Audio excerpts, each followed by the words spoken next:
Bonjour à tous, nous voici ensemble de nouveau pour une vidéo du cabinet Landau Associés. Continuons ensemble notre série de vidéos sur ce que sont les différents thèmes abordés par ce fameux projet de loi engagement et proximité. Et voyons ensemble maintenant ce qui est prévu par ce projet de loi en matière de gouvernance des intercommunalités. Une innovation concerne le pacte de gouvernance. Faire un pacte de gouvernance n'est pas rare aujourd'hui et le nouveau dispositif, en obligeant à y réfléchir, pas adopter un pacte de gouvernance, quoique, mais à y réfléchir, est quelque chose qui ne peut pas être critiqué en soi. Il doit y avoir un débat qui doit être mis à l'ordre du jour du conseil de communauté ou du conseil métropolitain. Ça concerne bien tous les EPCI à fiscalité propre. Très bien. Ce pacte est-il obligatoire ? Non. Il y a juste un petit élément qui pourra conduire à le rendre obligatoire. Il est obligatoire lors du renouvellement des assemblées, il est obligatoire au lendemain des fusions de communautés.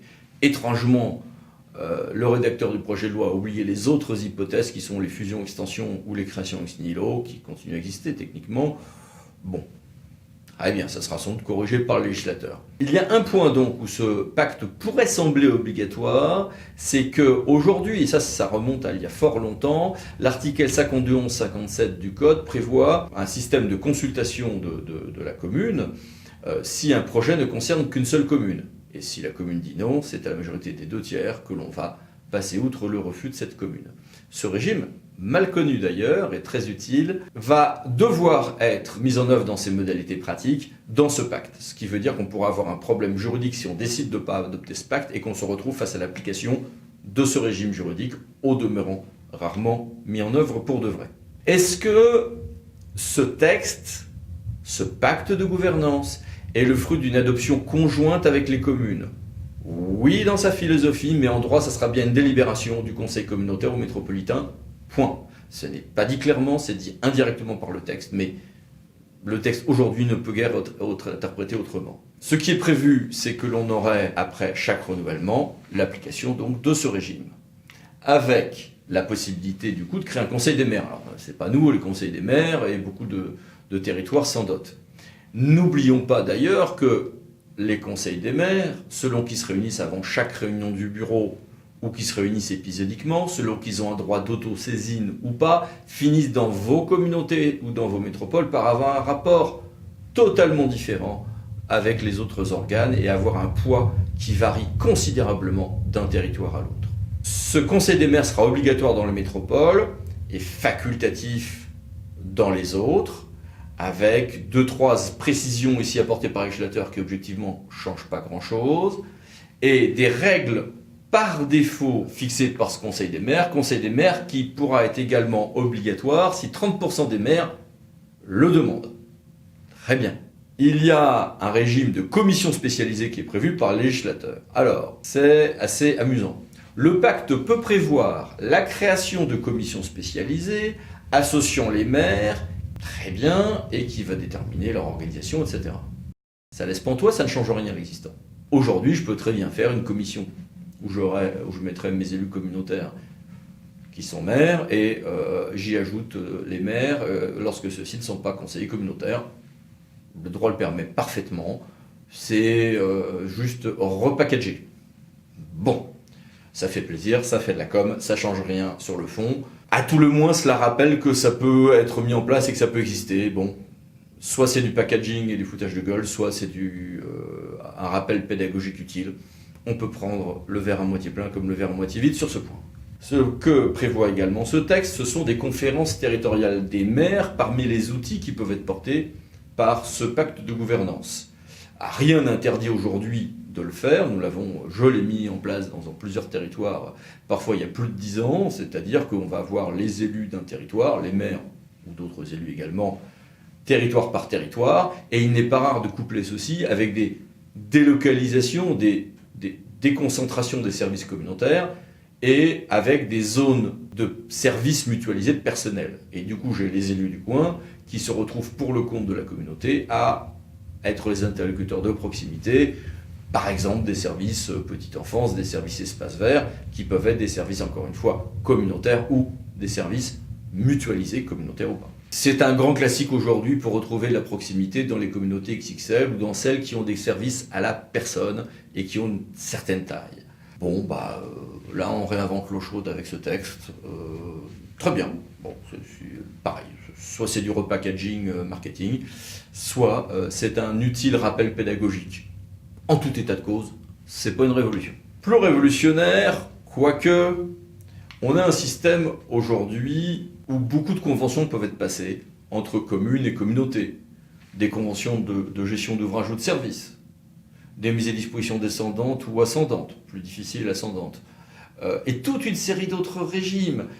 Je peux faire des services communs aux besoins portés par la commune depuis 2015, je peux faire des maîtrises d'ouvrage désignées, enfin j'ai des tas de choses qui permettent de faire du sur-mesure pour que la commune gère des services communautaires ou réciproquement. Donc ces régimes sont multiples. Sur ce point, et c'est présenté comme une grande innovation, ce que ce n'est pas vraiment, sur ce point, la loi prévoit de nouveaux outils. Bon, il y a un outil qui est vraiment nouveau, c'est des conventions un peu étranges, un peu rigides en matière d'eau potable et d'assainissement, qui en réalité ne changent pas grand-chose par rapport au régime des actuels articles L 5214-16-1 et 5216-7-1 du CGCT, mais qui serait spécifique en la loi à l'assainissement, où la communauté continuera à faire gérer par les communes certains services, mais avec toute une série d'obligations de respecter en fait des directives communautaires. Bref, un système plus complet par certains côtés, mais plus rigide que l'existant, et qui semble remplacer pour l'assainissement les conventions existantes, ce qui est à tout le moins ennuyeux. Voir notre vidéo sur l'intercommunalisation de l'assainissement au prisme de ce projet de loi. Deuxième deuxième élément de ce projet de loi, une assez étrange délégation au maire. Le dossier de presse parlait de délégation de signature, ça ne se retrouve pas exactement dit comme ceci dans le projet de loi. Or, la nature de cette délégation mérite d'être précisée parce que, comme tous les juristes le savent, entre une délégation de signature et une délégation de compétence, il y a un monde. Et donc ce pacte de gouvernance peut prévoir les conditions dans lesquelles on peut déléguer au maire, pas à la commune, au maire, certaines dépenses d'entretien. Bon, là aussi, on peut totalement le faire aujourd'hui en l'état du droit. Simplement, c'est confié à la commune, pas au maire. Le fait de le confier au maire pourrait être considéré quand même comme une étrangeté juridique par certains aspects. À suivre. Un transfert d'autorité fonctionnelle des services vers le maire, des services communautaires, uniquement pour les communautés de communes et d'agglomération, pour être placé sous l'autorité du maire en vertu d'un nouveau régime. Bon, la réalité, c'est que par des outils, notamment de mise à disposition descendante ou des services communs placés dans la commune, comme le droit le permet, on peut déjà faire des choses qui se rapprochent de ça. Bon, on a voulu réinventer l'eau chaude, pourquoi pas, donc ça fait un régime en plus qui se recoupe largement avec l'existant.